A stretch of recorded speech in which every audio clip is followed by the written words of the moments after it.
Сегодня, 17 марта 2023 года, Международный уголовный суд выдал 2 ордера на арест в связи с ситуацией на Украине.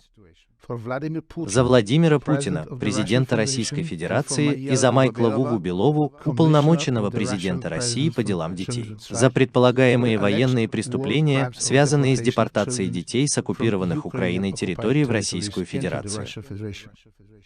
Международное право запрещает оккупированным державам переселять гражданских лиц с территории, на которой они проживают, на другие территории. Дети пользуются особой защитой в соответствии с Женевской конвенцией. Содержание ордеров держится в секрете в целях защиты жертв. Международный уголовный суд придает большое значение защите жертв, особенно детей.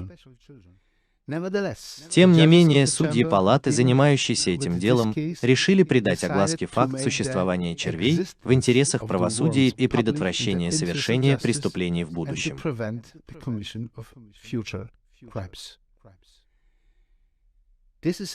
Это важный момент в процессе отправления правосудия в МУС.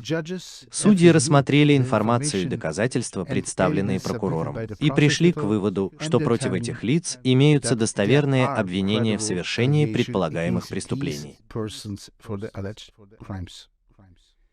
МУС выполняет свою часть работы. Как судебный орган, он выполняет свою часть работы. Судьи выдали ордера на арест. Их исполнение зависит от международного сотрудничества.